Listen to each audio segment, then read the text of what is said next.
Eh, bueno, mi nombre es Verónica Ligorria, soy docente de la UNDEC, también soy secretaria académica del doctorado en educación de jóvenes y adultos. Y en ese marco, bueno, ustedes sabrán, esta actividad se organizó con la Escuela de Posgrado, está Leonor por ahí, y ahí está, y con el doctorado de educación de jóvenes y adultos. Es realmente, bueno, una alegría encontrarnos en esta jornada y la verdad nuestra idea siempre fue poder encontrarnos no solo, bueno, estudiantes de posgrado, docentes de la UNDEC, sino también profesores, profesoras de institutos de formación docente, docentes en ejercicio en el sistema.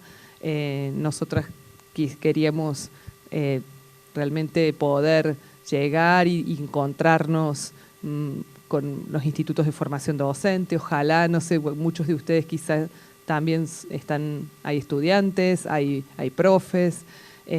Bueno, ese era un poco el objetivo de este encuentro hoy, además de conmemorar el Día Internacional de la Alfabetización. Bueno, las presento, las panelistas, la doctora María del Carmen Lorenzati, directora del doctorado, la doctora Mariana Tosolini y la doctora Gloria Bainotti.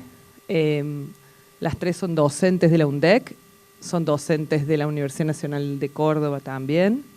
Desde hace muchos años compartimos un equipo de investigación.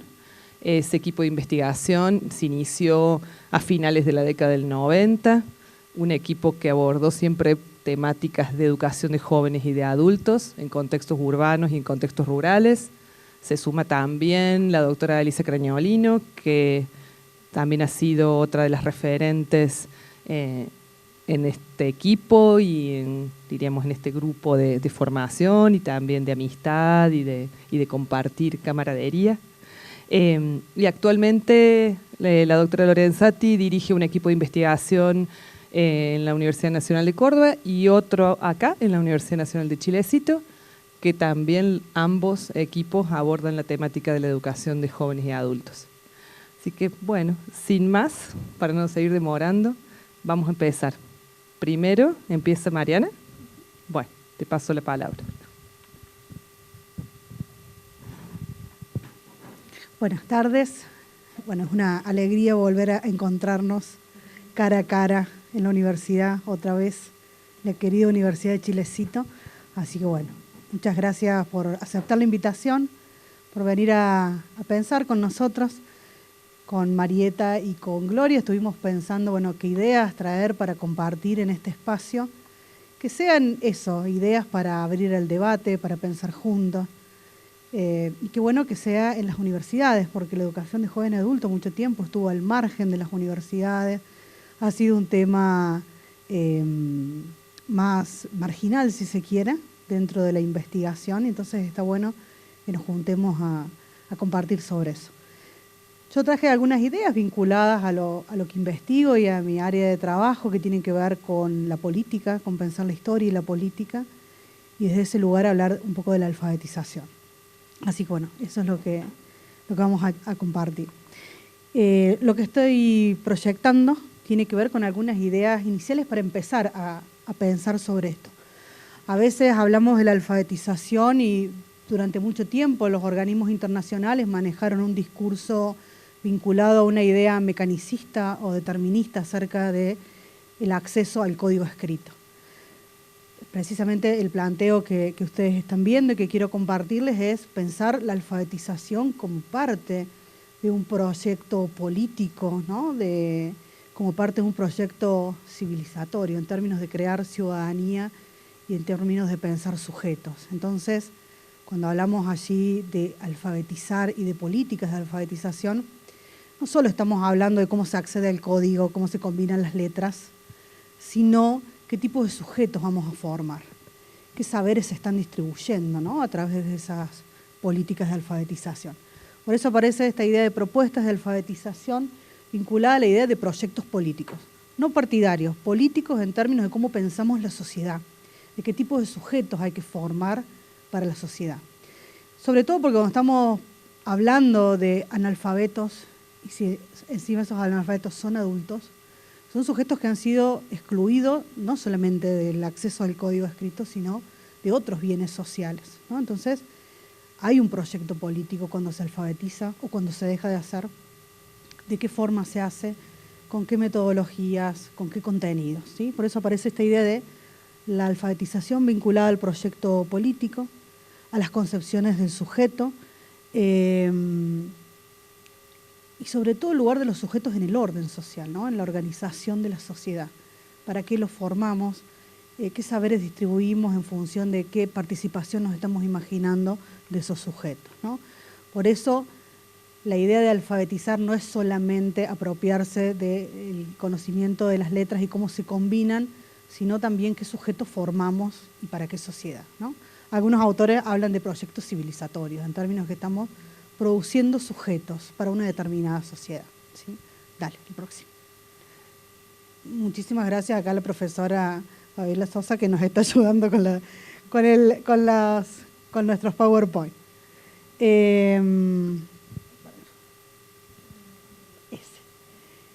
Lo que les estoy mostrando, esa imagen que ven allí, es una de las imágenes que utilizaron en la campaña de alfabetización del año 1973 en Argentina, siguiendo el método de Paulo Freire, ¿sí? Por eso quería traerle algunas imágenes que tienen que ver con este posicionamiento que van a asumir algunas campañas siguiendo la metodología de Freire, de que enseñar a leer y escribir no es solamente conocer las letras, sino leer el mundo. Tiene que ver con una posición política de entender el lugar que ocupo en el mundo, cuál es esa intervención que yo tengo, ¿no? Entonces, esto de la idea de los accesos o las exclusiones a la cultura escrita, tiene que ver con que esa cultura escrita es un bien social desigualmente distribuido, como otros bienes sociales, ¿no? Entonces, en ese marco hay que pensar el acceso, ¿sí? Una de las formas en las que los gobiernos en América Latina intentaron resolver el tema del analfabetismo fue a través de las campañas de alfabetización. Y entonces nosotros podemos ver campañas de alfabetización desde los organismos internacionales, campañas nacionales, desde algunos movimientos sociales y políticos, que indudablemente han tenido distintos enfoques, ¿no? Y esas campañas se han basado en propuestas masivas, ¿no? Para que la gente en un tiempo acotado pueda acceder a la alfabetización. Particularmente ahí la CREAR en Argentina, fíjense el nombre. CREAR significa la sigla Campaña de Reactivación Educativa del Adulto para la Reconstrucción. Que no habla solo de la campaña de alfabetización, sino habla de una perspectiva diferente acerca de lo que es alfabetizar, ¿no? De una concepción más amplia del sujeto y de la educación. La siguiente, por favor. Yo no paso porque también. ¿Ahí está? No. No voy a lo que no. Esto traigo la CREAR porque, bueno, es una campaña que investigué particularmente, pero podemos pensar las campañas allí como políticas de alfabetización. O sea, cómo los gobiernos o los organismos internacionales o los movimientos sociales están pensando el acceso a la cultura escrita, ¿no? ¿Desde qué lugar? Por eso la alfabetización aparece vinculada a otros bienes culturales, a otras prácticas sociales y particularmente a modos de transmisión y apropiación de los conocimientos. Por eso traigo ahí la idea de política. ¿Qué es lo que se enseña a quiénes, de qué modo? Implica decisiones en términos de lo que planteaba anteriormente, de un proyecto político. Entonces, hay una política de alfabetización porque está definiendo cómo distribuimos saberes, de qué modo, qué lugar le damos a los sujetos en esa distribución de saberes. Y esas relaciones de transmisión, de acceso, de apropiación a los conocimientos, son relaciones sociales, ¿sí? No son solo relaciones cognitivas, hay relaciones sociales, hay conocimientos que no son neutrales, ¿no? Que están involucrados en esas relaciones. Y en esta campaña en particular, lo que tiene de novedoso frente a lo que plantean los organismos internacionales es que la alfabetización se plantea con un sentido comunitario colectivo, ¿sí? de pensar la educación, en este caso las prácticas de alfabetización, como algo que se hace con otros. Que se hace con otros en el marco de prácticas de organización social, de poder reconocer nuestros derechos, ¿no? De poder escribir una carta o un petitorio para poder garantizar ciertos derechos. Y eso lo hago con otros, con mi vecino, con el compañero del barrio, en el ¿cómo se llama? En el centro, el centro vecinal, los otros, los de salud, los dispensarios, ahí está, los dispensarios. ¿Sí? O sea, que leer y escribir no es solamente conocer las letras, sino que me ayuda a participar socialmente, que me ayuda a estar en contactos con otros y a tener un lugar distinto en la sociedad. La siguiente. No sé dónde lo pasaba. Ahí está.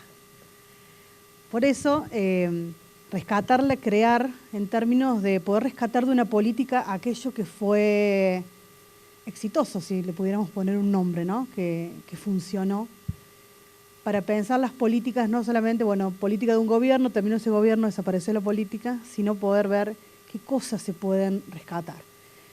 Esta política se basó en principios de la educación popular, ¿sí? Siguiendo fundamentalmente ahí los principios de Paulo Freire, y entonces entiende que la educación es un acto político, que no es neutral, pero no porque sea partidario, porque a veces confundimos político con partidario y son cosas diferentes, ¿no? Políticos en términos de las concepciones de mundo que subyacen, de las concepciones de sujetos que están involucrados en esos proyectos políticos. Y cuando enseñamos un contenido, nunca es neutral. La forma en la que lo enseñamos, las actividades que proponemos, cómo interpelamos al otro, siempre están mediadas por concepciones acerca del sujeto y la sociedad, ¿no? Entonces, la educación popular, ese es uno de los grandes aportes que trajo en la década del 60 y del 70 para pensar la educación, ¿no? Poder entender a los sujetos como sujetos sociales y políticos. Esa campaña, además, provocó rupturas con lo que los organismos internacionales venían proponiendo ya desde décadas anteriores acerca de la alfabetización, como un proceso individual, como un proceso mecánico de adquisición de letras y de las reglas para combinarlas, para pensarlo en un sentido más comunitario y de procesos de organización social. Allí una idea interesante que aportan y que tiene mucho que ver con ese contexto es que acceder a la cultura escrita tiene que ver con acceder a una herramienta de las culturas dominantes, ¿no? Porque la historia de los pueblos, de la gente, está basada en la oralidad, en la transmisión oral. Entonces, escribir es una potencia de las clases dominantes. Entonces decían, bueno, si los trabajadores, si la gente humilde puede aprender a leer y escribir, está acercándose a las herramientas para pelear de otro modo en el mundo que le toca vivir y donde les ha tocado ser excluidos, ¿no? Entonces, estas ideas que sostiene la campaña y que se basa en Paulo Freire están disputando esos sentidos precisamente. La siguiente. Como habrán visto, las imágenes que van apareciendo tienen que ver siempre con grupos, ¿no? Sujetos, trabajadores, discutiendo, ¿no? Que son las láminas que se utilizaban para alfabetizar. Partiendo de esta idea que decía al principio, ¿no? Alfabetizar no es solamente acceder al código, sino leer el mundo también, leer el mundo, objetivarme en ese lugar que ocupo en el mundo, y mientras que yo puedo objetivarme, entender ese lugar que ocupo en el mundo me da una posibilidad de poder transformarlo, ¿no?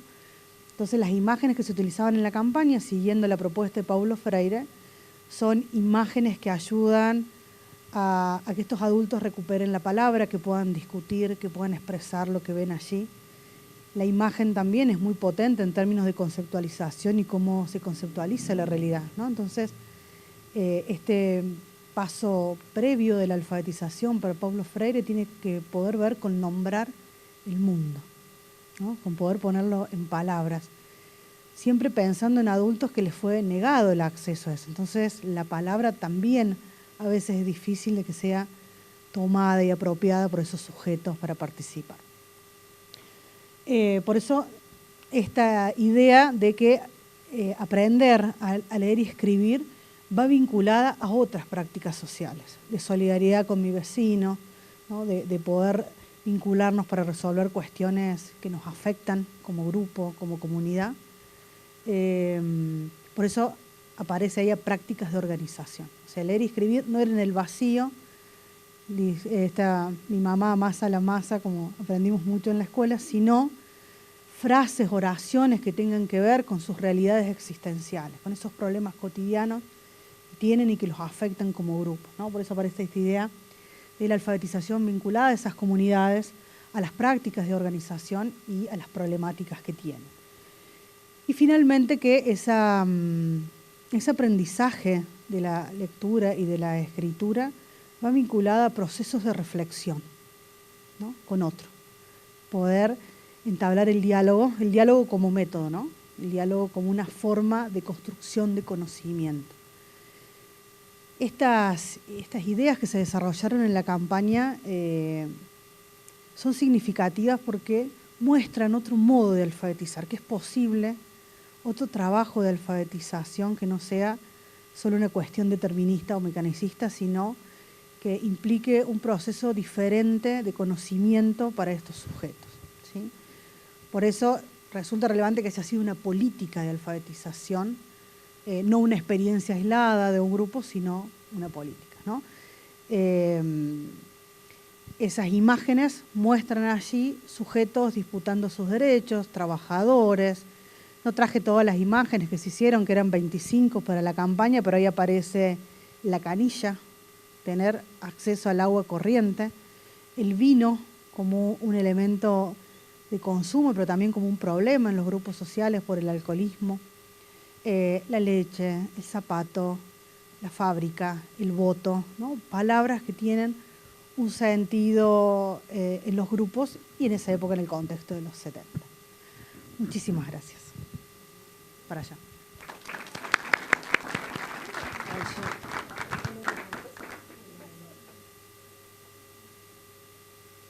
Hola, buenas tardes. Yo soy Gloria y primero que todo quiero agradecer. ¿Me escuchan sin micrófono? Ay, gracias. Gracias. Yo primero que... Bueno, ahí vamos de vuelta. Yo primero quería agradecerles mucho a todos ustedes, quería agradecerle a la Escuela de Posgrado y a Marieta como directora del doctorado por esta posibilidad de compartir con ustedes algunas de las reflexiones que logramos construir. Marieta fue mi directora de doctorado en una investigación doctoral. ¿Cómo? Yo también, digo. Claro, bueno, sí. Y yo me pregunté mucho sobre por qué compartir con ustedes hallazgos de una investigación de doctorado que su problema o el tema de investigación era la formación docente inicial de maestros, maestras, con orientación en educación permanente de jóvenes y adultos, ¿no? ¿Por qué traer aquí esta investigación? Perdón, no es a propósito. Disculpenme, voy a tratar. No, es como una dificultad, pero bueno, ya está. Y yo me pregunté mucho sobre por qué estar aquí compartiendo este tema de investigación yo no investigué específicamente sobre alfabetización, hay puntos que logré rescatar y después de pensarlo bastante, digo, no, claro, está bueno, es potente compartir sobre esto porque es un derecho de los jóvenes y los adultos leer y escribir. Porque es una responsabilidad y porque es un desafío de la formación docente de futuros maestros, poder pensar en cómo enseñar a leer y a escribir a otros sujetos que no son niños y niñas. Y porque, como dice el diseño curricular del profesorado de educación primaria de la provincia de La Rioja, ahí donde hace referencia, también es una posibilidad laboral, ¿no? Entonces es algo que es un punto que hay que pensar y ciertamente tiene mucha vigencia por lo menos para mí, pensar en eso, ¿no? Como dije recién, yo voy a compartir ahora, entonces, algunas partes que considero yo que pueden interesarnos a todos sobre estas cuestiones relacionadas con sujetos jóvenes y adultos, con prácticas de lectura y escritura, para pensar qué conocimientos construyen las y los estudiantes de la formación docente inicial en relación con los procesos de alfabetización. Y yo voy a hablar de procesos de alfabetización y procesos de formación, ¿no? En la idea de que no son actos únicos, que no son aislados, que no son autónomos, sino que configuran tiempos, espacios, decisiones institucionales, decisiones de políticas provinciales, nacionales. Entonces, lo primero va a ser contarles que, pasamos a la próxima, ¿cuál fue el interrogante de mi investigación? Que es ese que tienen allí, yo lo voy a poner para poder leérselo, que era cuáles son y cómo se construyen las propuestas de formación docente inicial para el profesorado de educación primaria con orientación en EBJA. Este es un profesorado que había optado por la orientación en su momento, desde la promulgación de la Ley de Educación Nacional hasta el año 2015. En el caso de Córdoba, en ese momento se produce un cambio importante para mí en la formación docente, por eso es el año 2015. De esa pregunta central se derivan otros interrogantes, 4. Yo para compartir en este momento con ustedes solamente tomé la última porque se refiere a cuáles son, estaba escrito en singular, la mirada del sujeto joven y adulto destinatario de la EBJA que se construye en el trayecto de la formación inicial. Ya con otras compañías, con otras colegas de aquí lo hemos compartido. Yo creo que ahora habría que repensar porque son en plural, es una pluralidad de miradas, son miradas de los sujetos jóvenes y adultos. Pero en ese momento estaba formulada de esa manera y bueno, decidí sostenerla de esta manera para compartirlo con ustedes, ¿no? En relación a esta última pregunta, algunos de los hallazgos de la investigación fue que las estudiantes, y voy a hablar de estudiantes porque eran todas estudiantes, se sorprendían ante algunas cuestiones de la modalidad de la EBJA, ¿no? Les llamaba la atención.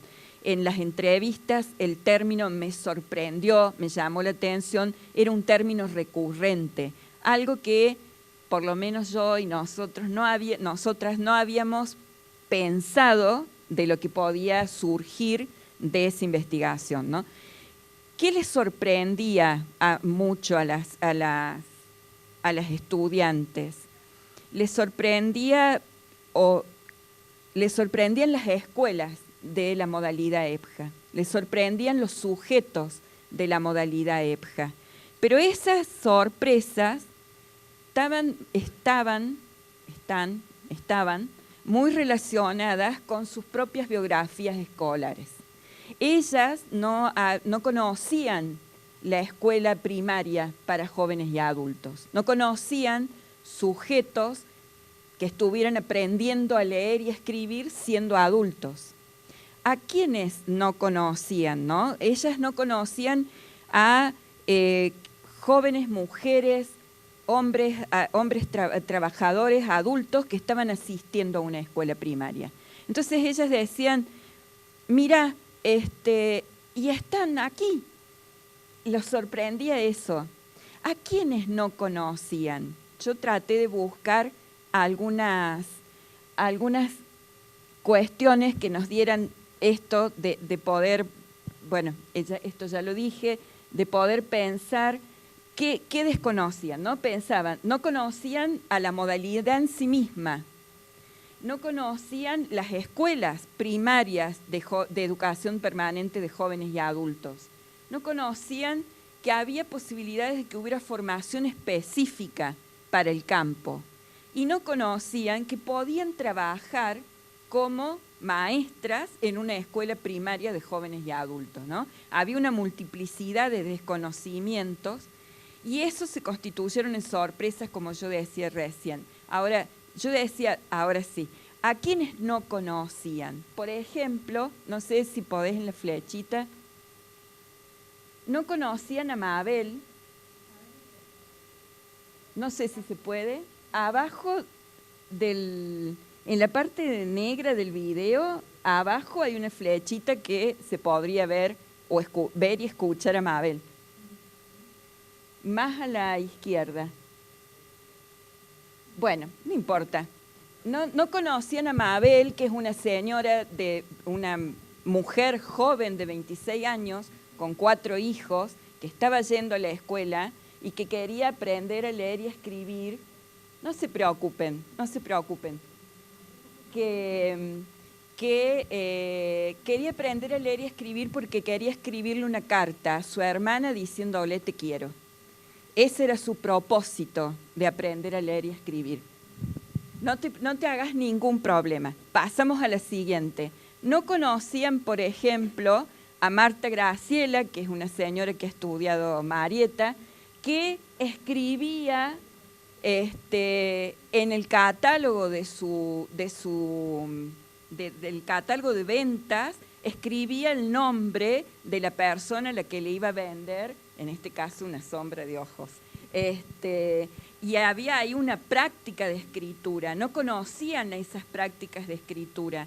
No conocían las prácticas de escritura, por ejemplo, de esta otra señora que está relatada en este texto, que es de acceso libre, es un texto interesantísimo de la doctora Kalman, en que escribe una carta a una autoridad solicitando lentes, ¿no? No conocían a otro grupo, a Emilce, que no es su nombre, voy a aclararlo, que es una señora que estaba en una escuela primaria nocturna que le interesaba leer las noticias y que cuando las leía en el ómnibus, en el trayecto del colectivo, y después de mucho pensar por qué era ese espacio y ese tiempo de lectura para nosotros, esta fue una tesis de licenciatura que hizo Pamela Sánchez, pudimos analizar que ese era el único tiempo que Emilce tenía para poder leer un texto completo.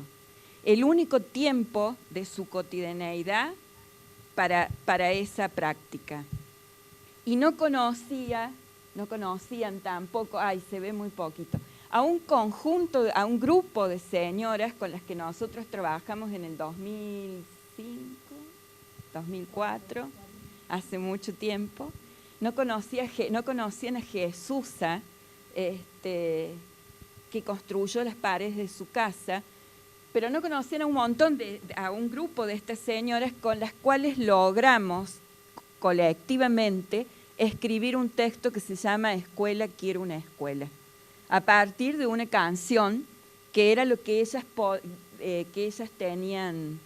se habían apropiado, que era trabajo, quiero un trabajo, ¿no? Entonces, digo, ¿a quiénes no conocían las estudiantes del profesorado? A todos estos sujetos y estas prácticas, ¿no?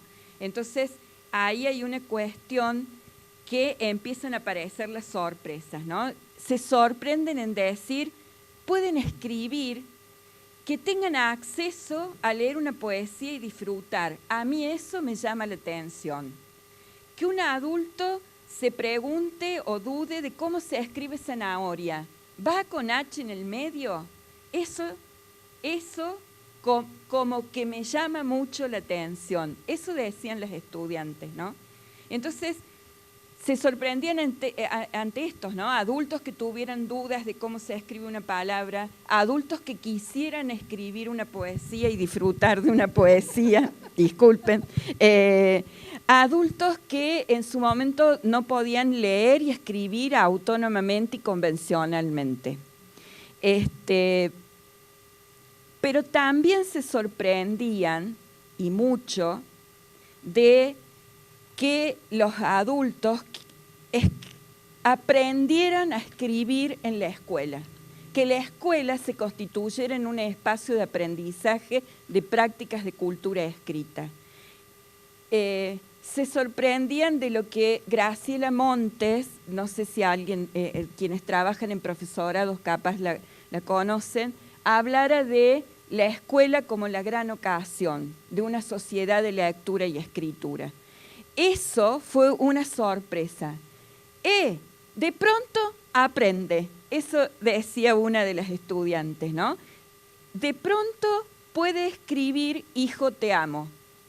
Esa fue otra de las sorpresas. Digo, hay aquí muchas cosas que tienen que ver con estas sorpresas de los estudiantes, pero yo quisiera hacer mucho hincapié que en el transcurso del proceso de formación, las estudiantes fueron construyendo conocimientos que fueron relevantes para su formación. Estas sorpresas, ven que no puedo, no se mantuvieron estables. Hubo construcción de conocimiento y hay que dar cuenta de que todo eso se da en un marco institucional, de una propuesta institucional de formación docente en la que se pusieron en juego múltiples decisiones. No es acá el momento para que yo desarrolle eso, digo, pero que no fue un proceso azaroso, fue un proceso inserto en decisiones de formación docente y donde también se pusieron muchos conocimientos en juego de las autoridades de la institución y de los formadores de la institución, ¿no? Entonces eso también creo que hay que poner en cómo se entrelazan, en cómo se entraman estos conocimientos. Digo, ¿cuáles fueron los conocimientos de la institución y las decisiones? Fue optar por la orientación en educación de jóvenes y adultos, fue mover contenidos, no lo hago a propósito, les puedo asegurar, mover contenidos dentro de la orientación, conociendo mucho a las estudiantes y el proceso de formación, y una decisión o dos decisiones que fueron claves, o nodales, según lo que pudimos analizar, es que decidieron que las estudiantes hicieran observaciones de clase en una escuela primaria de jóvenes y adultos y que en cuarto año llevaran adelante lo que ellos llamaron una intervención educativa, que se enfrentaran a dar clase a jóvenes y adultos en una escuela. Esas decisiones en el proceso formativo fueron absolutamente potentes, fuertes para esta construcción de conocimientos, ¿no? Entonces, ahora digo, ¿qué otras decisiones tomaron o qué conocimientos se entramaron en esta construcción de conocimientos? Yo considero que se entramaron conocimientos de lo que llamé en su momento la formación común, o sea, todas aquellas unidades curriculares que hacen a la estructura curricular común, pero que se pusieron en juego con todos los conocimientos y contenidos que se trabajaban en la formación orientada. Eso se puso en juego en cada una de las estudiantes. ¿Y qué otra cosa? Es que conocieron las escuelas de niños, o sea, hacían observaciones en escuelas de niños y en escuelas de adultos. Eso a un estudiante le permitió decir que mientras estaba en la escuela de niños, empecé a pensar, no lo digo yo, lo decía el estudiante, empecé a pensar en la alfabetización de jóvenes y adultos, empecé a pensar en la alfabetización en sí. Ese entramado de la propuesta curricular, de las decisiones institucionales, de sus sorpresas, en tercer año le permitió pensar en una red de conocimientos y de prácticas que le ayudaran a pensar la alfabetización. Yo diría que digo, ¿qué pasaba en tercer año?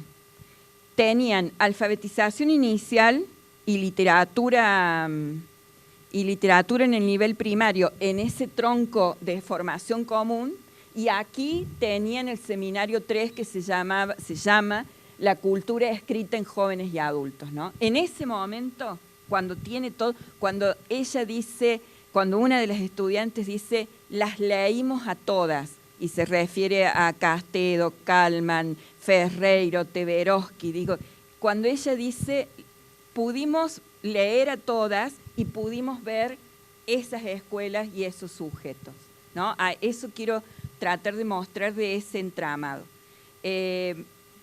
Yo creo que ahí hubo algo muy, muy interesante de la formación, de la formación docente inicial con orientación en EBJA, que les permitió a las estudiantes repensar a los sujetos, jóvenes y adultos, como sujetos que tienen propósitos de escritura, como dice Kalman, usos reales de las prácticas de escritura, que les interesa leer literatura, les permitió pensar en un sujeto entero, como dicen otros autores, Heller en este caso, y no solamente en un sujeto escolar.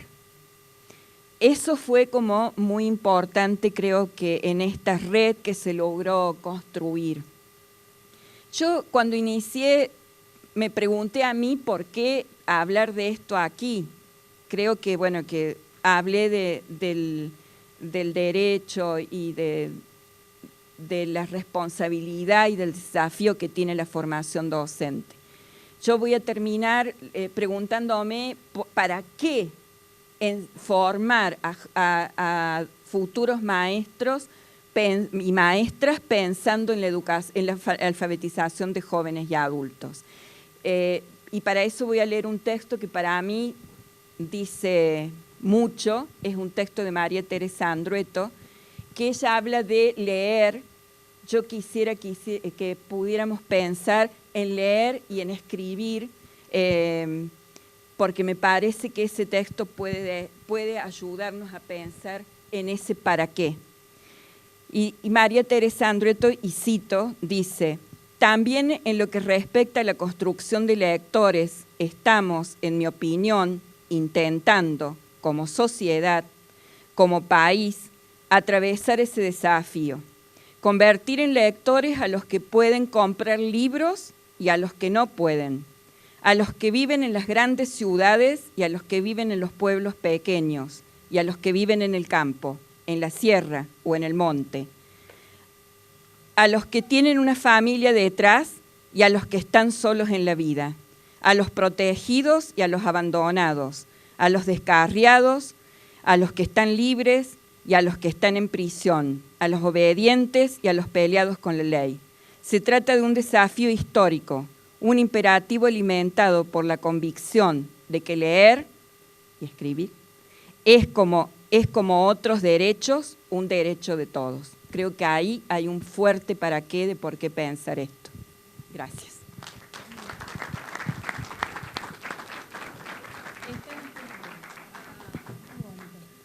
Muy lindo. Bueno, muchas gracias por estar acá, por acompañarnos. Para nosotros era importante desde la escuela de posgrado y específicamente desde el doctorado hacer esta jornada, como ya dijeron mis compañeras, pensando también en los estudiantes de la universidad y de los institutos de formación docente.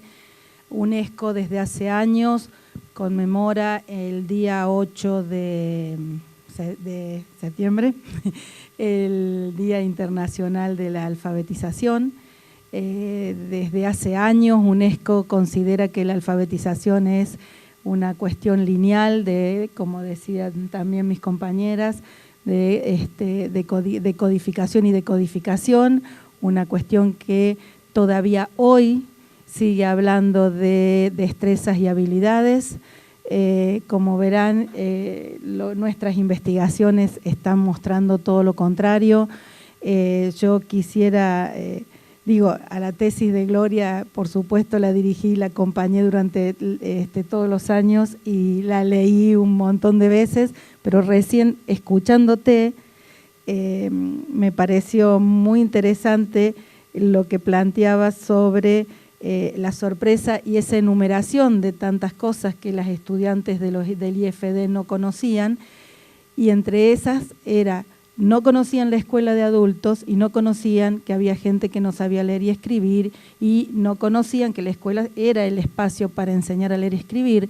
Y yo decía, caramba, para los jóvenes y adultos que conocemos y que forman parte de nuestras investigaciones, la escuela es el único lugar donde se legitima el aprendizaje de la lengua escrita, ¿no? Digo, qué cuestiones de clase, qué diferencia de mirada hacia la escuela cuando conocemos tantas personas que a lo mejor seguramente leen y escriben convencionalmente y sin embargo no se autorizan a hacerlo porque no fueron nunca a la escuela. Se habló de derechos, se habló de procesos, se habló de, bueno, Gloria, trajiste lo del cuento colectivo y también me acordaba, digo porque hay una premisa y hay algo muy, muy fuerte que dice Freire, que también se trajo acá, que es la lectura del mundo, que precede la palabra, ¿no? ¿Y qué implica leer el mundo? ¿Qué quiere decir leer el mundo? Desde ahí, ¿cómo pensamos la alfabetización, ¿no? Y la escritura de ese cuento colectivo fue un taller que desarrollamos con un grupo de mujeres allá en el año 2004. Y bueno, costó muchísimo empezar a pensar, y ahí está la Ale que también formaba parte de este proyecto, empezar a pensar cómo escribir con las mujeres un cuento colectivo que había surgido, porque cuando cada una contó su historia de haber vivido en la escuela, no haber podido ir a la escuela, haber vivido en el campo, haber trabajado cuidando, digo, muchas cuestiones de su vida cotidiana comunes entre todo el grupo, decidimos escribir un cuento. ¿Y cuándo fue el momento en que surge la idea del cuento y empiezan a escribir el cuento?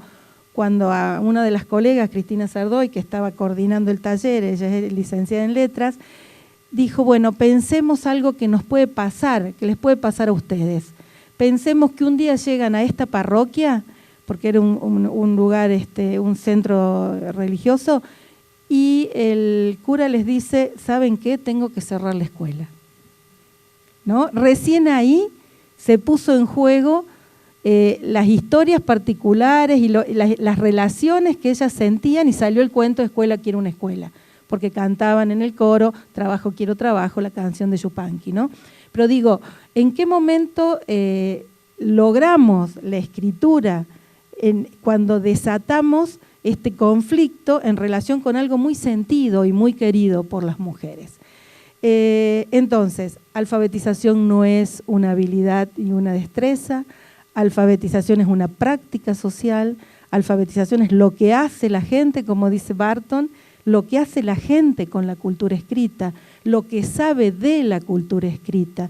Quiero retomar un concepto que acá estuvo sobrevolando y que, sobrevolaron varios conceptos, ¿no? Pero Mariana habló de las imágenes, trajo las imágenes de la CREAR, las imágenes que nos permiten objetivar una situación, que nos permiten profundizar el análisis de esa imagen desde las distintas disciplinas, si uno lo lleva ya a pensar una propuesta de enseñanza utilizando una imagen, que es el concepto de multimodalidad. ¿Por qué lo traigo? Porque me parece que es un concepto que cuando uno discute el concepto de alfabetización, y sobre todo en las escuelas, en los institutos de formación docente, hay otras perspectivas y que tienen que ver quizás con la psicogénesis, quizás con los modos más metodológicos, ¿no? Cómo enseñar a leer y escribir. Pero en la educación de jóvenes y adultos, y es un concepto que yo conocí cuando estaba haciendo mi tesis doctoral, que es el concepto de multimodalidad desde una perspectiva semiótica.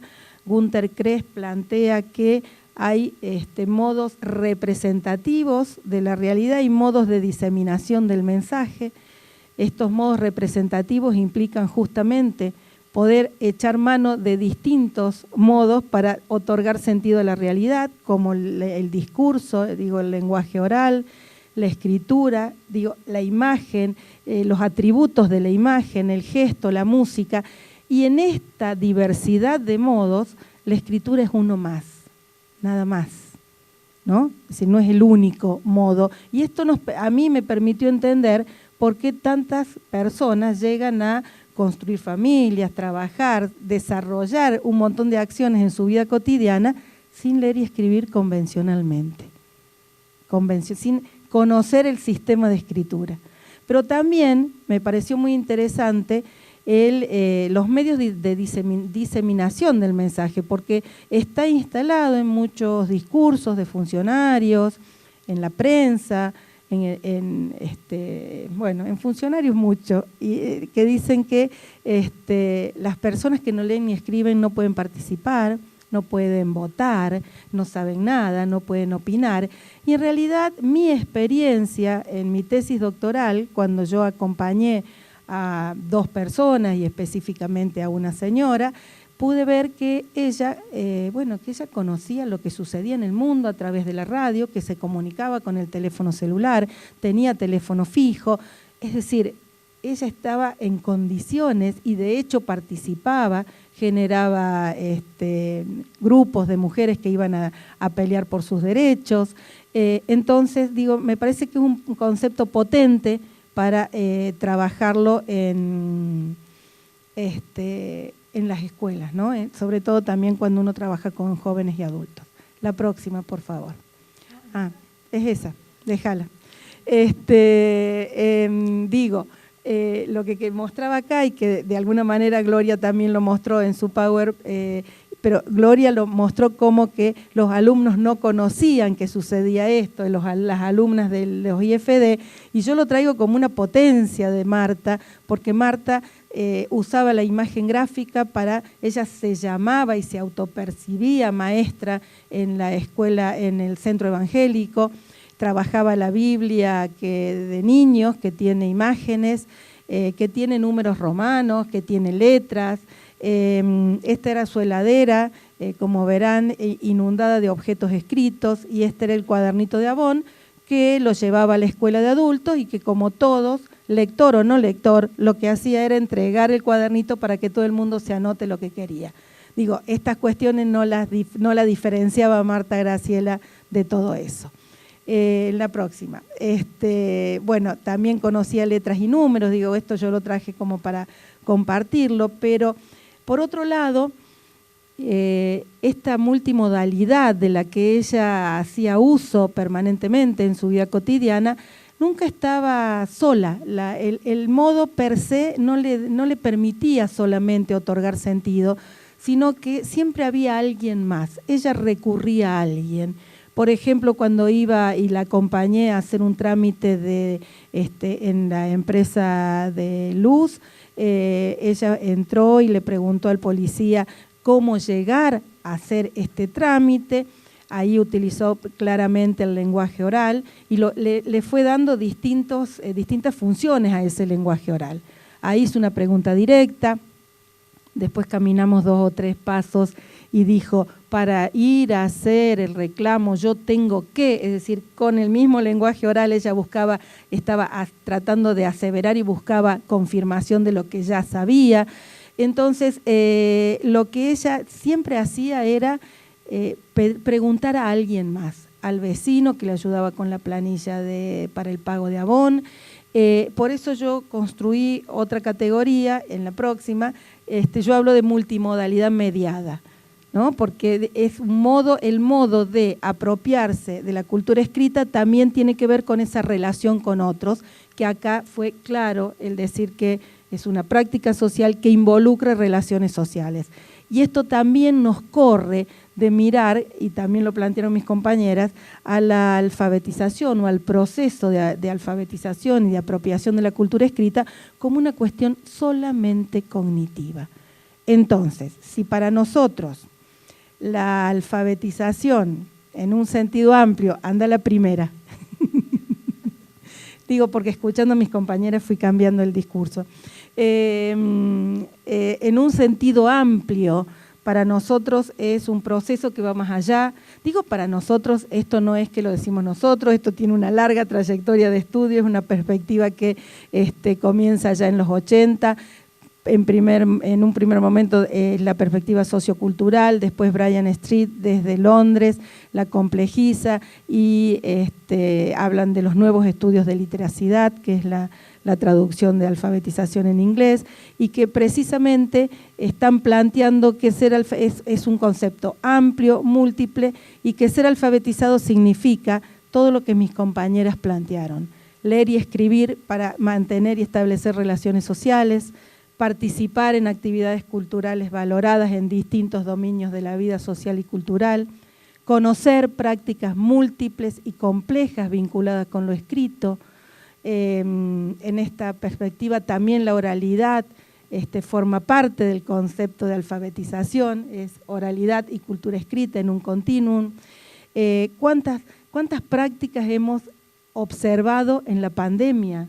Si nosotros nos ponemos a registrar las prácticas de los estudiantes, de nosotros mismos, mediadas por las tecnologías, y en educación de adultos podemos ver la convergencia de la escritura en el papel, de la fotografía y enviada por WhatsApp. Es decir, esa multiplicidad de prácticas forman parte del concepto de alfabetización. La producción en diferentes soportes, formatos, manejar las distintas tecnologías de la escritura y representaciones culturales.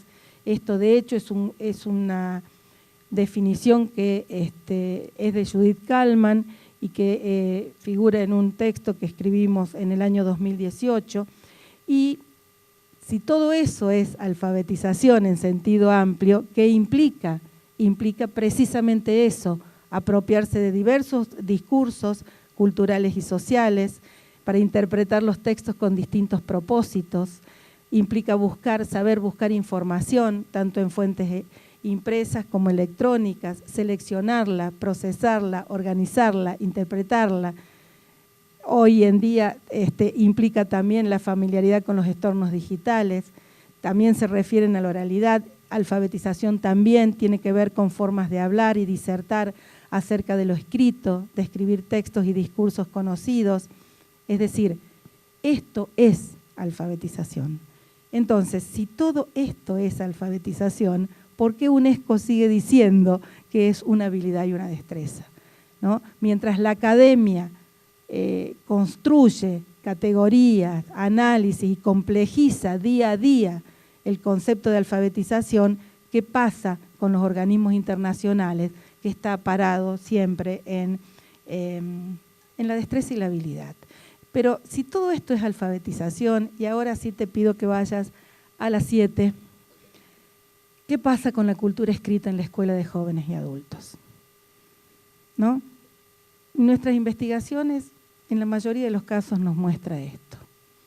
Y con esto no quiero estigmatizar a los docentes, quiero marcar cómo esa lengua escrita, que es social, que se distribuye en acciones con propósitos, son acciones con propósitos, cuando entra a la escuela se convierte en un objeto disciplinar, ¿no? Y se convierte en un mame mi momú, en un brabrebribробru, en el moño, la mano, quería aprender, ¿no? Entonces, ¿qué está pasando con los procesos formativos?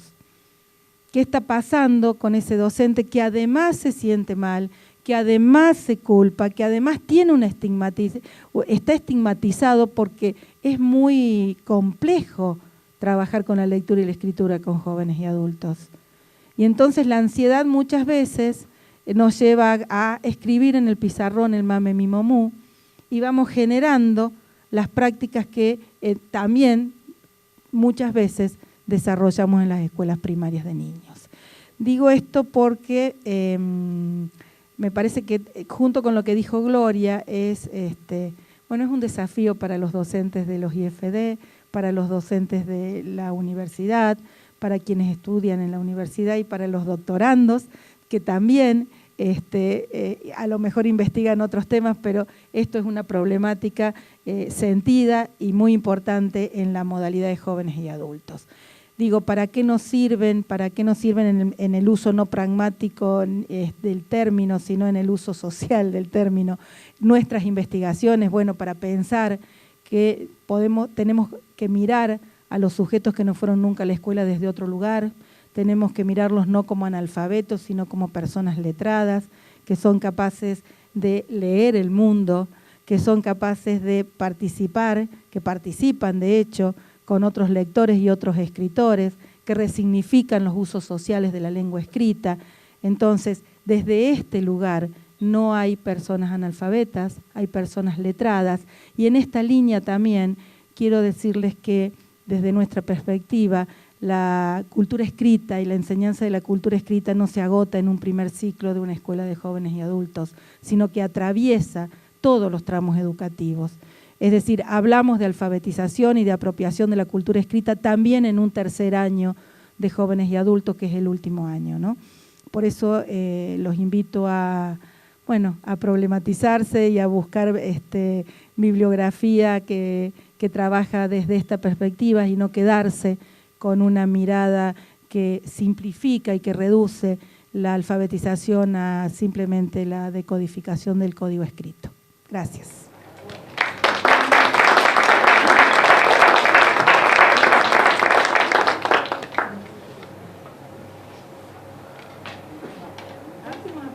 Bueno, doy vuelta, abrimos a preguntas, a conversar, a charlar un rato. Este espacio que nos queda es para seguir conversando. Nos escuchamos, hacemos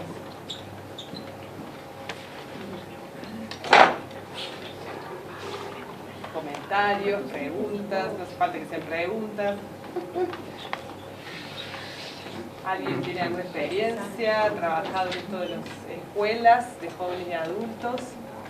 ¿Alguien tiene alguna experiencia? Yo soy el emergente de las escuelas de jóvenes y adultos.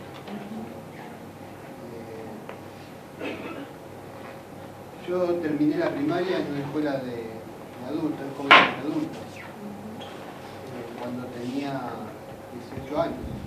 18 años. Y pude hacer la escuela secundaria a mediados del 2000, en 2005, gracias a la construcción de bachilleratos de jóvenes y adultos.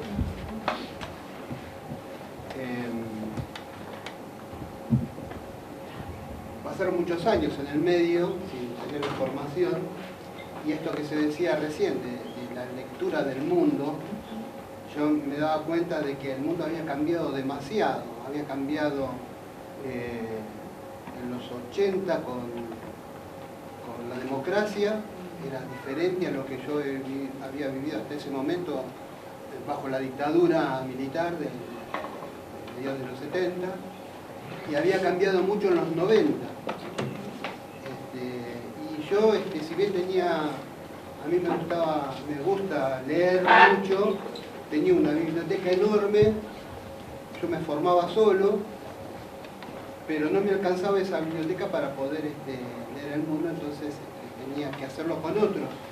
Entonces tomé la decisión de que tenía que llegar a la universidad. Y para llegar a la universidad, el paso previo era pasar por un secundario. Había un plan de la universidad que para los adultos como yo podían ingresar a la universidad sin hacer el secundario, pero cuando me pasaron el programa y vi el programa de matemática, de física y de química, dije, no, esto no lo puedo hacer. Las materias sociales podría remangarme, ponerme a leer y poder hacerlas.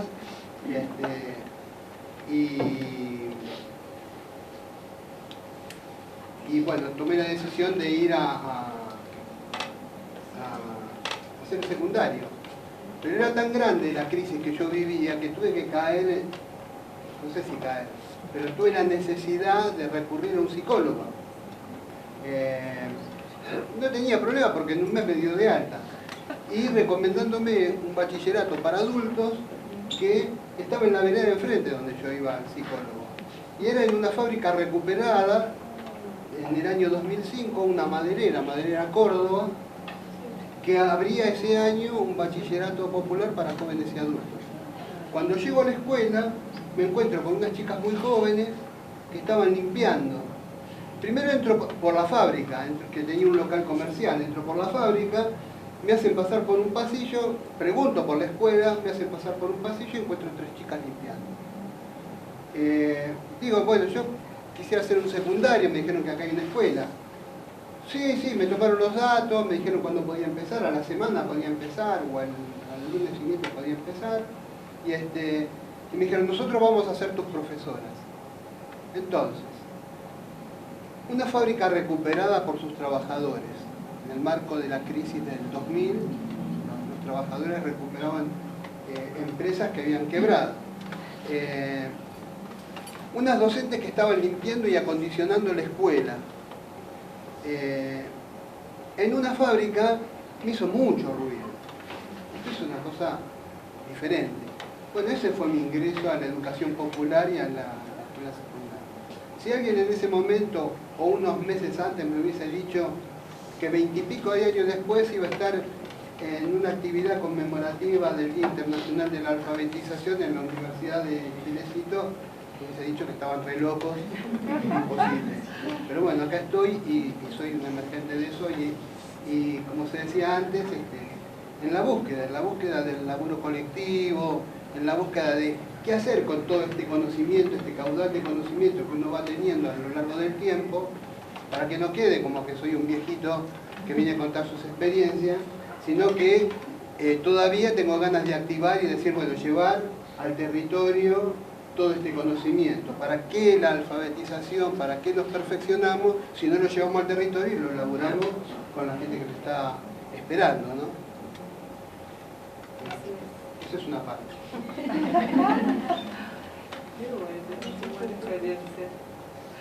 Sí, sos un viejito que cuenta experiencia.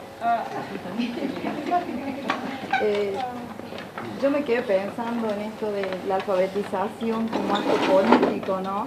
Que claramente aparece en la CREAR, pero después también en la tesis de la profesora, cuando ella habla de las decisiones nodales que se toman para dar la orientación en EPJA a la formación docente inicial, ¿no?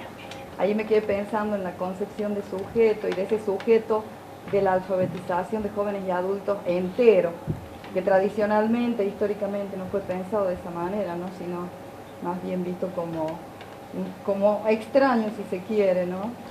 Me quedé pensando en eso, ¿no? Del acto político y de las decisiones, y también de vincular los contenidos curriculares con los saberes, esto del cotidiano y de lo que también hablaba Freire, ¿no? De poder alfabetizar teniendo en cuenta lo cotidiano, y no de manera extraña, así que de pronto se convierte en, como decía la profe, no me acuerdo el término que utilizó, cuando ingresa a la escuela, la alfabetización... Se convierte en un objeto disciplinar. Exacto, en un objeto disciplinar. No es fácil, es muy complejo.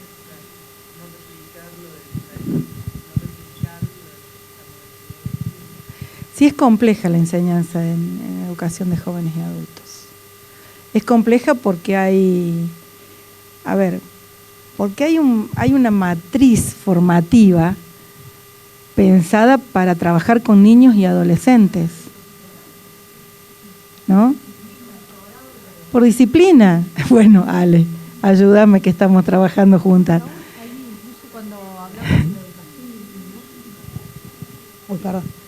Incluso cuando hablamos, me pongo ahora en mi lugar de formadora de docentes en distintos espacios, incluso cuando formamos a los docentes para trabajar con niños, es difícil en esto que no piensen en los estudiantes como un sujeto escolar solamente, sino que es un sujeto social. Esto que decía Gloria, que todos esos saberes, experiencias, todos esos conocimientos que tienen los niños o los adultos cuando llegan a la escuela no queden afuera, que ingresen para que sean problematizados, para que sean objeto de discusión. Es muy difícil, por eso me quedaba muy grabada la frase ahí de Gloria de pensar un sujeto entero, integral, que no es una cabeza que aprende, sino que es un cuerpo también, es sentimientos, emociones, una historia. No es solamente difícil en adultos, sino nos desafíen cómo formamos a los docentes. En eso justamente cuando Gloria hablaba del tema de las sorpresas y la gran responsabilidad que tenemos que formar a docentes, ¿no? En esto de ver, de poder, bueno, digo, bienvenidas sean las sorpresas como proceso de construcción, ¿no? Pero digo, nosotros por ahí como formadores no advertimos o no tenemos en cuenta estas cuestiones, y digo, es una gran responsabilidad de enseñar este sujeto entero, aún yo que enseño el sujeto, que desde las teorías lo vemos de esta manera, pero cómo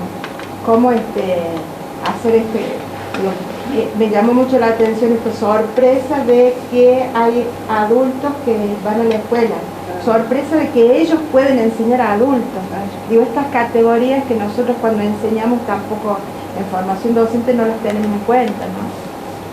Yo tomando lo que decía Marieta sobre la complejidad de la enseñanza, otro de los hallazgos, porque en un momento no referido a la alfabetización específicamente, pero me parece que puede tomarse, lo podemos conversar aquí, es que cuando hacen esta intervención educativa, los sorprende la cantidad, los saberes, los conocimientos cotidianos que tienen los sujetos y que entran al aula. Y que en determinado momento casi nos dejan sin palabras. Las dejan sin palabras, perdón. Entonces digo, los sorprende eso, pero un conocimiento que construyen, según nuestros análisis, es la complejidad de la enseñanza, y sobre todo en educación de jóvenes y adultos, ¿no? Eso que no saben, las deja perplejas, empiezan a darse cuenta empiezan a darse cuenta, construyen este conocimiento que tiene que ver con esa complejidad, y sobre todo en educación de jóvenes y adultos, ¿no? Y que tiene que ver con la presencia de conocimientos cotidianos de un sujeto joven y adulto que construye conocimientos cotidianos en otros espacios que no es el espacio escolar. Y ahí hay otra tensión, que es pensar en otros espacios de construcción de conocimiento. Y acá voy a seguir complejizando, porque, a ver, en la línea que plantean Gloria y Mariana, hay una... Bueno, Freire dice que hay que partir de los conocimientos de los estudiantes, ¿no? Pero dice claramente en Pedagogía de la Esperanza que partir de lo que los estudiantes saben no significa quedarse ahí, que es un camino hacia, que es un estar siendo. También dicen nuestras investigaciones que esto de partir de lo que los alumnos saben se convirtió a lo largo de los años, o digo yo, en una muletilla en las escuelas de jóvenes y adultos, porque no había currículum específico, falta formación docente, pero estos saberes, está claro, o al menos así lo vemos en las aulas, que los estudiantes traen sus conocimientos. Pero después, ¿qué pasa? ¿Cuál es la intervención pedagógica? ¿Cómo entra la disciplina escolar? ¿Cómo entra el conocimiento escolar? Y a veces no entra. Y a veces queda en el plano del conocimiento cotidiano, del docente y del estudiante. Entonces, esa articulación entre conocimiento cotidiano y conocimiento disciplinar, escolar, también tiene que ser parte de la formación, porque también lo muestra la tesis de Gloria, mientras transitan durante 4 años hablando de secuencia didáctica, el niño, etcétera, etcétera. Y bueno, hay 3 seminarios donde le hablan de adultos, y en adultos no se habla de secuencia didáctica. Y digo, entonces, políticas educativas, puede hablar de las políticas de educación de adultos, didáctica puede incorporar algo de cómo se trabaja en adultos, ¿no? Pero hasta tanto no. En el año 2014 y 2015 coordinamos un proyecto para analizar las políticas educativas de jóvenes y adultos de educación rural en el Mercosur, con universidades de Brasil, de Uruguay, Paraguay, Argentina e institutos de formación docente. Y había una similitud entre las políticas educativas de formación docente inicial en los 4 países, pero un desconocimiento en Paraguay y en Uruguay, sobre todo en Uruguay, del tratamiento de educación de adultos en los institutos de formación docente. En Brasil eran 3 seminarios optativos, es decir, es una problemática latinoamericana, porque además forma parte del lugar de la educación de adultos en las políticas. Entonces, si bien tenemos una década donde a partir del 2006 se promulgaron, se aprobaron en el Consejo Federal, hay normativa específica que ancla y que quiere recuperar lo que se hizo con la CREAR y la DINEA en los 70. Y es de avanzada y tiene anclaje en la educación popular, pero queda en el plano del texto, porque en algunos lugares se hizo, bueno, en La Rioja hizo un postítulo, pero un postítulo que fue en la ciudad de La Rioja y nosotros hicimos asesoramiento. Pero hay desfasajes, y entonces es muy difícil encontrar prácticas que recuperen desde el currículum, desde el conocimiento escolar, articulado entre las distintas disciplinas, para ayudar a la objetivación de la realidad, porque lo que hace Freire en una imagen, y no me acuerdo si están en Cartas a Guinea-Bissau, no me acuerdo en qué libro de Freire está, que claramente muestra cómo trabajar la imagen, esto que traía Mariana, ¿no? Tratando de objetivar esa imagen del lugar de donde eran los mismos adultos que estaban sentados en el círculo de cultura. Sin decir que era ese el lugar, bueno, una de las alumnas se da cuenta y dice, pero si este es lo que yo veo por la ventana. Entonces, pero digo, ese trabajo de acompañar el proceso de objetivación desde las distintas disciplinas de manera articulada, y bueno, queda mucho camino por recorrer en la formación docente todavía.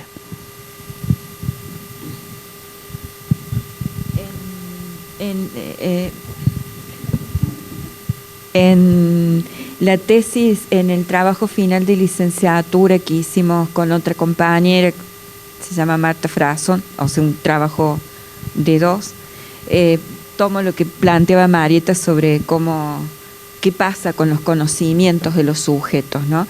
Y lo que logramos mostrar era cómo había como una etapa de oralidad en la clase donde entraban los conocimientos de los sujetos, se hablaba, la gente decía que sabía sobre, ahora no recuerdo, pero qué sabía, ¿no? Sobre la salud, el Chagas, etcétera. Pero después había un corte muy claro donde la maestra decidía qué escribir, cuándo escribir, cómo escribir, y se desdibujaba todo lo que se había conversado en la clase, donde ahí había como una horizontalidad de saberes y con mucha circulación de saberes, pero que luego en lo que tenía que quedar escrito en el cuaderno era atravesado por la copia del pizarrón de lo que escribía la docente, ¿no? Había ahí una cosa muy, muy interesante sobre... Nosotros empezamos a pensar, cuando lo pensamos, en la relación entre oralidad y escritura, y no fue una relación, fue otro lo que estaba sucediendo en esa cotidianeidad áulica.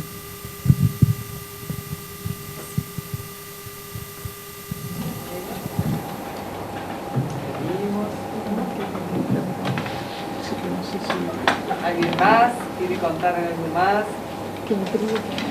Vamos cerrando.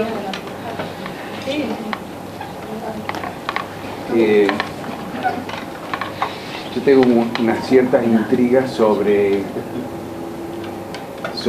justamente la orientación de lo que es la alfabetización, y escucho muchos conceptos y términos que hasta me parecen muy difíciles y raros para mí. O sea, que me encuentro en un momento en que, de la forma que se expresa para poder hacer entender lo que es la alfabetización, no está siendo muy cotidiano en mí.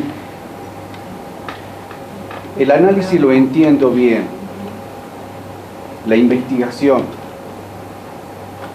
Lo que no me cierra a mí es si realmente ustedes están sabiendo qué es lo que está pasando en el territorio con la alfabetización.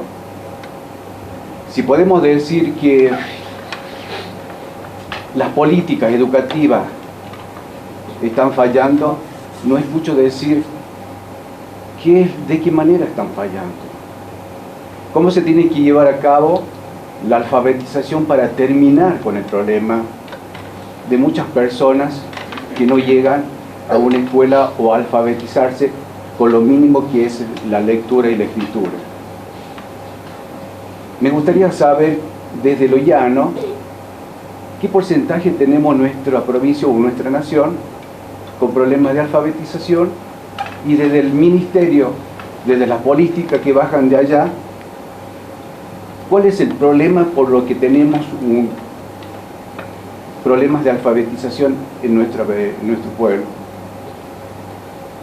Quizás sea una explicación un poco más explícita para mí, que no lo estoy entendiendo desde ese punto de vista, sí, de que se hacen análisis y se citan autores y modalidad y forma de enseñar o cómo se enseñaron, pero hay una parte que no la puedo palpar bien.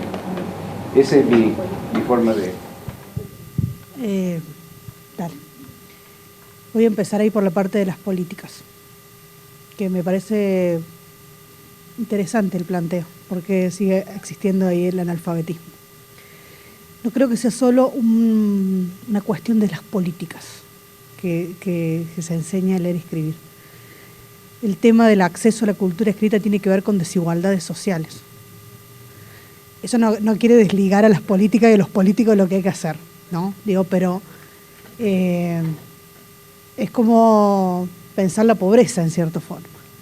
¿Sí? Hay la exclusión a la cultura escrita no tiene que ver solo con la exclusión de la escuela, sino que es parte o resultado de otras exclusiones sociales.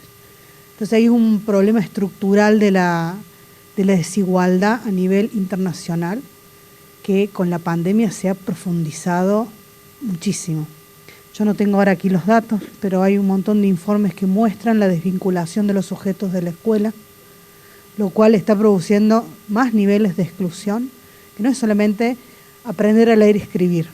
Podríamos discutir qué es lo que supone estar alfabetizado, ¿no? También, pero indudablemente la situación económica, la exclusión social ha potenciado un problema que ya existía. Los niveles de exclusión o el ingreso a la primaria en Argentina están bastante universalizados, en un 98%. Ahora queda el problema del 2%. ¿Cuántos son? Porque por ahí uno dice el 2% y parece poco. Son miles de personas. Ese es un nivel. La otra pregunta es, los que avanzan un poco en la primaria, pero que no la culminan. ¿Cómo? No, en la primaria, sigo en la primaria. Porque cuando dicen el 98% que está universalizado es los que ingresan. La pregunta es, ¿cuántos permanecen? ¿Cómo permanecen y cuánto aprenden? Después entraremos al secundario si quieren, pero en términos de los datos que usted pregunta allí, el problema no es solo que la gente ingrese a la escuela. Cuando hablamos de garantizar el derecho a la educación, ese sujeto que entra a la escuela, aparte de poder sostenerse, que ya es complejo, supone que aprenda aquellos conocimientos que le permitan vivir una vida más participativa, más digna en la sociedad. ¿Sí? Entonces, ahí desde mi punto de vista, no es solo un problema de las políticas educativas. Las políticas educativas son parte de un proyecto político, de un modelo de desarrollo social más amplio, que indudablemente son necesarias, sí. Si usted me pregunta cuáles son los problemas políticos educativos, en términos de pensar el acceso a la cultura escrita, es mayor formación docente. Esto que estamos diciendo de que hay un seminario en este momento, ¿uno es? ¿En Córdoba? ¿Quedaron dos? 2 seminarios para que se hable acerca de la especificidad de educación de adultos, en aquellas que lo seleccionaron, en las otras, lo cual sigue mostrando que se supone que la formación docente en la primaria, ¿no?, con todas las modalidades que incluye nuestro sistema educativo, es igual. O sea, dar clases en las cárceles, hospitalaria, intercultural, bilingüe, rural, es todo lo mismo. O sea que el docente se prepara para enseñar igual en todas esas modalidades. Entonces, hay en la política educativa de formación docente una falencia importante en términos de que ese docente que sale con el título de primaria tiene que poder hacer todo eso. Y es mucho para pensar allí la formación docente. Ahí en términos de pensar las políticas educativas solamente. Pero digo, yo no empezaría a hablar de políticas educativas sin pensar esas políticas en el marco de una sociedad que es desigual. Y que en los niveles que se ha incrementado la pobreza con la pandemia, yo no sé si hay, por ahí no conozco tanto las estadísticas finales que podemos llegar a ver la gravedad del problema, que en América Latina es importante. Algunos estudios de organismos internacionales mostraban que entre 2014 y 2019 en América Latina los niveles de recesión económica eran solo comparables con lo de la crisis del 29, o sea, con la caída de la bolsa de Nueva York, ¿no? El crack de la bolsa, que fue una gran crisis del capitalismo, antes de la pandemia. Y después vino la pandemia, porque nosotros ahora como tuvimos la pandemia parece que es toda la pandemia, pero ahí había una recesión económica en América Latina de años anteriores. Ahora si nos ponemos a imaginarnos lo que implicó la pandemia, la desconexión, el acceso no a las tecnologías, a la conectividad, que no es solo acceder, sino es poder aprender y enseñar con esas tecnologías y la enseñanza remota, virtual, conectados, desconectados, bueno, todos esos términos que hemos aprendido para hablar de la educación en este tiempo. ¿Sí? Bueno, eso ahí en términos de las políticas. Digo, desde otro lugar del trabajo, no propiamente en territorio, sino acompañando a educadores y alfabetizadores. O sea, no estoy hablando ahora de docentes en una escuela, sino de trabajo de extensión universitaria, acompañando alfabetizadores y también docentes. Digo, ¿quiénes son quiénes son los sujetos? Son sujetos en extrema condición de vulnerabilidad. Digo, ¿con quiénes nos encontramos? No yo, porque yo trabajo, quiero aclarar esto, ¿no? Con los alfabetizadores, no con los alfabetizando, se entiende la diferencia, ¿no? Pero cuando empezamos a trabajar con los alfabetizadores, pensando cómo hacer, cómo sostener, cómo llegar, cómo iniciar un grupo de alfabetización, que es sumamente complejo, iniciarlo, sostenerlo es más complejo todavía. Digo, es siempre un trabajo territorial y en espacios de extrema pobreza y de extrema vulnerabilidad. Quiero aclarar eso, cuando usted decía que conocemos del territorio, sí conocemos eso, y también eso tiene una complejidad muy grande en el trabajo que hacen los alfabetizadores y en el trabajo que hacemos conjuntamente con los alfabetizadores. Digo, nunca estamos pensando en espacios cómodos. Materialmente no hay espacios cómodos. Personas que están en una situación de pobreza muy grande y también trabajando, vuelvo a insistir, no directamente con los jóvenes, sino yo trabajando y un grupo de compañeras trabajando con jóvenes, son jóvenes también que están en situaciones que han dejado su escuela primaria por múltiples razones, muy jóvenes. Digo, y el número, cuando inició el plan, el programa de encuentro, el cuadernillo dice 2,6, de ese momento, 2004. Ahora los números tal vez sean otros, pero voy a tomar un concepto de Terici en unos textos que dice, detrás de los números está la gente, ¿no? Que es esto que dice Mariana, ¿no? Es chiquito, puede ser un porcentaje muy chiquito, pero en números de personas es muy importante. Y en territorio esas son las condiciones. Sí, claro. Alejandra Bauman es parte del equipo nuestro y docente de la UNDEC y del doctorado.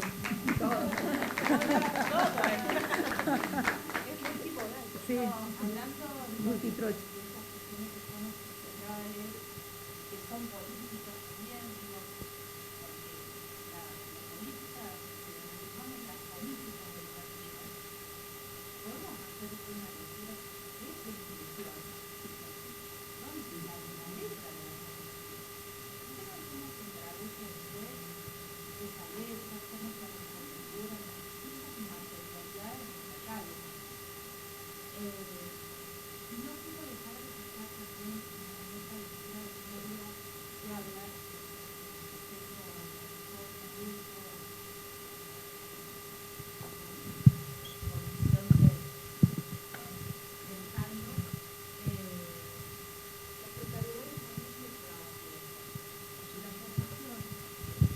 Uno de los aspectos en que los docentes también, gracias, el trabajo en sí del docente también está atravesado por precarizaciones y por muchas desigualdades que hacen que esa formación se sume a una complejidad mucho más grande en el marco de esas estructuralidades que tiene el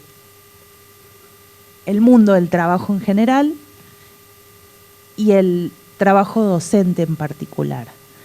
En los territorios, ese trabajo además está atravesado con condicionamientos del trabajo docente que hacen que la formación, que me parece que es lo que hoy está puesto sobre la mesa, más que nada, discutir algunas cuestiones que tienen que ver con cómo pensar desde la formación del docente que trabaja con esta complejidad, le podemos agregar además eso, que no es un dato menor, digamos, y que no responde solamente a un problema de las políticas, sino a un conjunto mucho más complejo de las materialidades que va asumiendo esas políticas educativas en las jurisdicciones y en los territorios, en las comunidades donde están esas escuelas o esas experiencias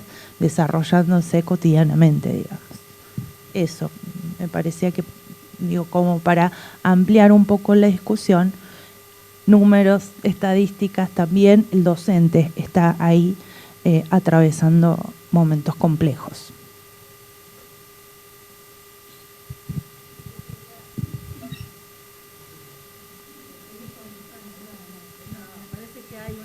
Que tiene que ver con las investigaciones, ¿no? A mí me parece muy interesante lo que usted trae, porque nosotros somos un equipo que entiende que la docencia, la investigación y la extensión van de la mano. Entonces, que las políticas se recontextualizan, es decir, que hay una norma, una letra, y después esa letra tiene vida en las distintas instituciones. Y la verdad es que creemos, o al menos esa fue nuestra intencionalidad cuando creamos el doctorado, que todo el camino recorrido, las redes que tenemos con colegas del país y de otros países, van a coadyuvar y van a ayudar en la formación de un grupo de doctores que la modalidad lo necesita. Es decir, la modalidad necesita la construcción de nuevas categorías, necesita la construcción de teorías, y acuerdo que pueden ser palabras difíciles, que a lo mejor estamos trayendo conceptos que forman parte de perspectivas teóricas que no se conocen. Yo creo que esa también es una virtud del equipo, porque trabajamos con un marco teórico que no es muy común, que nos corremos un poco de la mirada de la pedagogía pura y dura. Estamos más emparentados con la antropología, pero somos pedagogas y discutimos y peleamos por el sentido de la educación, el sentido de la enseñanza, que creo que sí se ha perdido desde hace muchos años y hay que recuperarlo, y por eso quizás la preocupación por los niveles de alfabetización, y que por otro lado las estadísticas creo yo que son bastante mentirosas, que tiene que ver con las respuestas de los sujetos. Hay mucha gente que tiene vergüenza de decir que no lee y escribe. Hay gente que tiene el certificado de la escolaridad primaria finalizada y se olvidó porque es un conocimiento en desuso, ¿no? Porque no usa la cultura escrita, a pesar de estar rodeado de objetos escritos.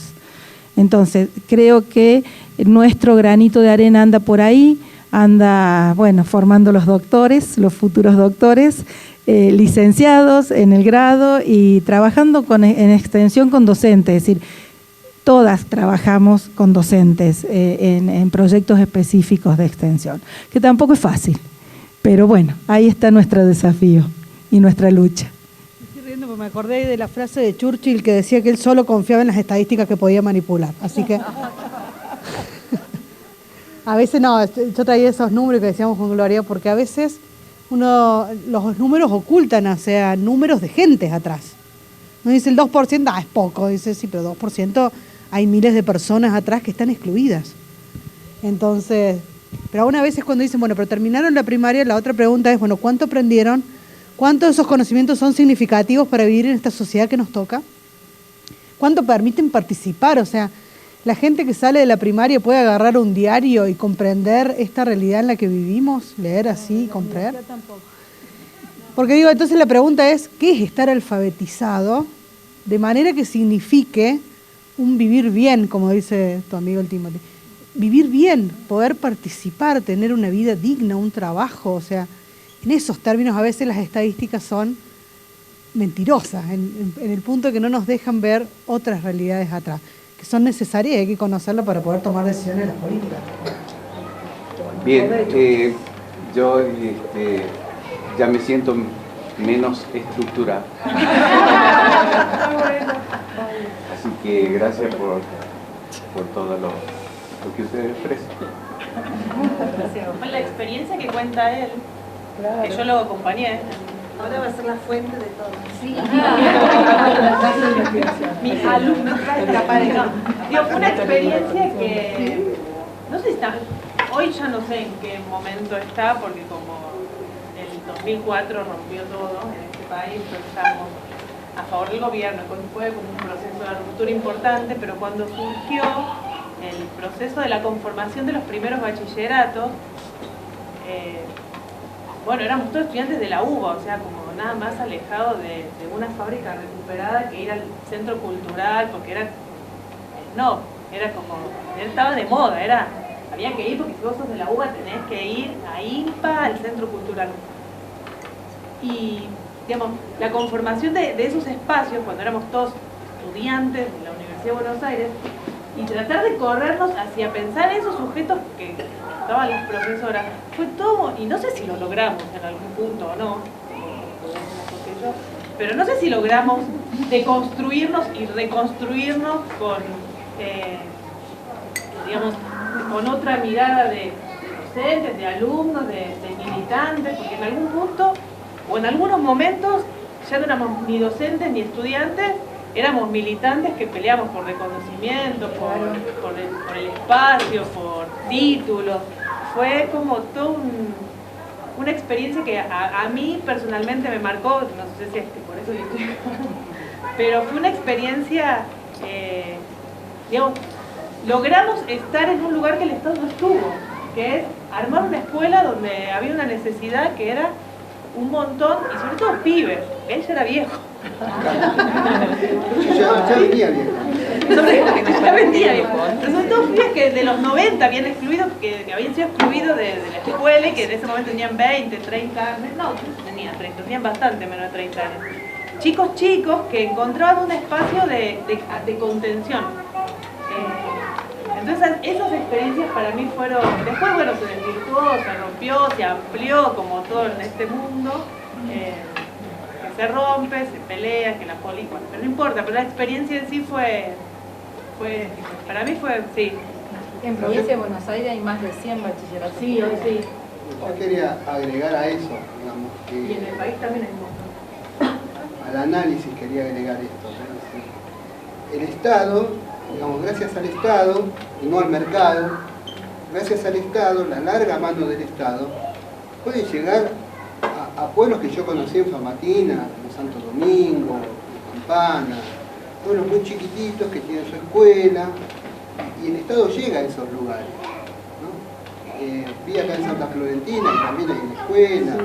En los higueritos. El Estado llega a lugares, a comunidades un poco alejadas, no tanto acá en Chilecito. Pero también lo que se da en la provincia de Buenos Aires, lo que se da en Capital, y lo que se viene dando desde la DINEA, creo, cuando aparece la DINEA, que es precisamente en una dictadura, es la aparición de las organizaciones sociales. Sí, el rol que cumplen las organizaciones sociales, y sobre todo a partir de los años 90. Las organizaciones sociales deciden no solamente tomar la alimentación de los chicos creando comedores, merenderos y demás, tiene otra complejidad eso, sino que deciden tomar la educación y la salud en sus manos. Es decir, bueno, se empiezan a crear dentro de los comedores y de los merenderos apoyos escolares. Y se avanza en esta idea, ya más entrado en el 2000, 2004, en la idea de también tomar la educación de adultos en son de escuela secundaria, ¿no? Terminar la secundaria. Todo este sujeto que dice Silvia, que quedó excluido, bueno, ¿qué se hace con ese sujeto? Y es ahí donde surge también otro fenómeno, que es el docente militante.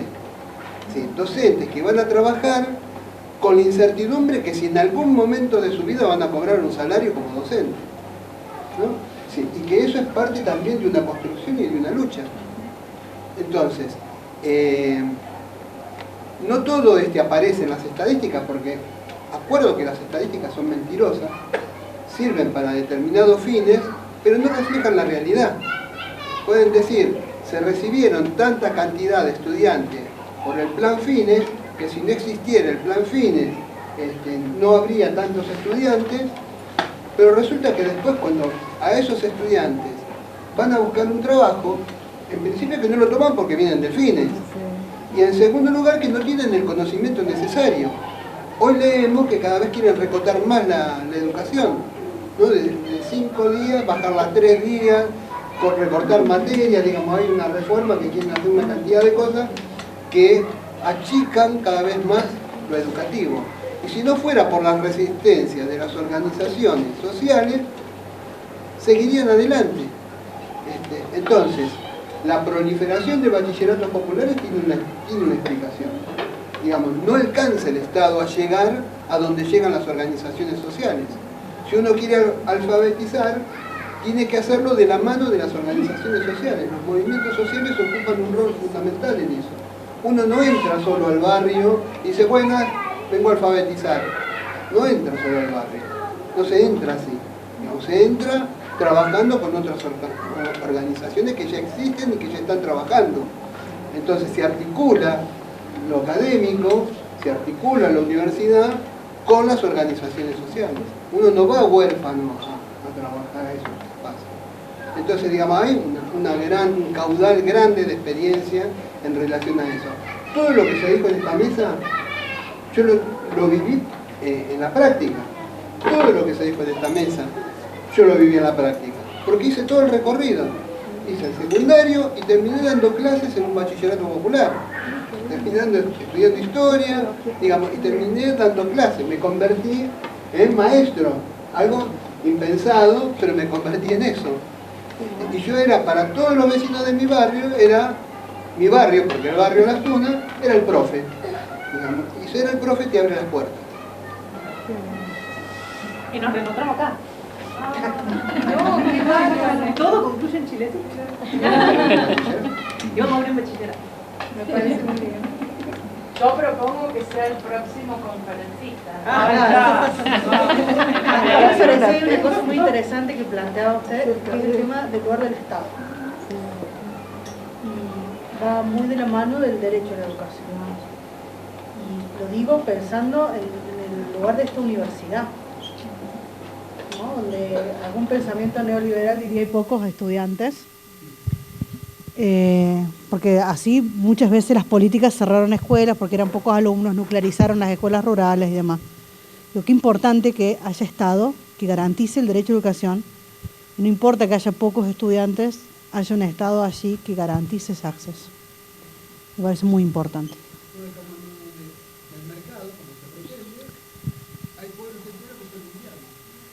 Sí, sí, como... por eso decía que me parecía interesante porque hablamos del derecho, hablamos de los accesos, de la exclusión, y los derechos se generan cuando hay un Estado presente que garantiza, aún con precariedades, como podemos reconocer, que haya educación en los lugares alejados, digamos. Pensando que, por ejemplo, en el caso de la provincia de Córdoba, casi la mitad de las escuelas primarias son rurales. Pero claro, muchas se fueron cerrando porque había un maestro y 5 estudiantes. Se fueron cerrando con este criterio que no era rentable, digamos. Entonces ahí también hay una tensión entre las políticas, lo que es rentable y lo que no es rentable en términos de educación, y que contrasta con la idea del derecho, ¿no? El derecho es para todos y todas, en esto que planteaba Gloria. Y bueno, también es parte de por qué sigue existiendo esa exclusión social, ¿no? No siempre... Ahora empezamos el karaoke. No, yo ya cerrando, me parece que también Héctor trae otra discusión que se puede abrir otro día. Sí, vamos cerrando, pero y que es el tema del lugar del conocimiento en la escuela, ¿no? Héctor dice 3 días no, es un recorte. Yo creo que 3 días sí, creo que tiene que ver con la realidad de los adultos, y creo que sí discutimos cuál es el lugar del conocimiento, y el lugar del conocimiento tiene que ser ese, el de herramienta para ofrecer herramientas conceptuales para la decisión, y no necesariamente asumirlo, lo decía María Saleme, no necesariamente asumir conocimiento con cantidad de días.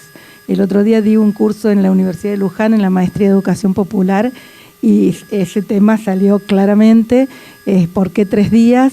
Y bueno, yo voy a seguir defendiendo que 3 días o 2 días, porque no se trata de una sumatoria de conocimientos, sino se trata, creo, desde mi perspectiva, de trabajar precisamente articulando con esos conocimientos y esos saberes, pero generando estudiantes críticos, que no tiene que ver con la cantidad de lecturas, ni con la cantidad de materiales, ni con la cantidad de días. Tiene que ver con otras cuestiones que hacen a mirar el sentido de esa enseñanza para ese grupo de estudiantes, porque en general no pueden ir 5 días a la escuela, y entonces no van.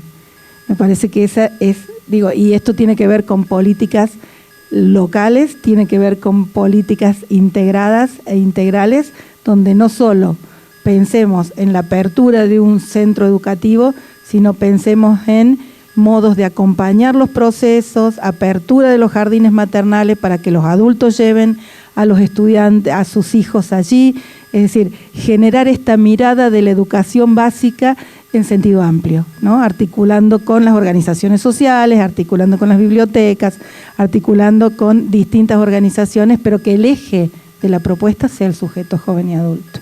Pero eso lo discutimos después. Para el próximo taller. Sí, queda mucho para discutir, me parece. Bueno, gracias. Nada más que gracias. Y ojalá que nos podamos volver a encontrar pronto, que sumemos más estudiantes, que repliquemos. Y bueno, gracias por estar. Nos despedimos. Un aplauso para todos.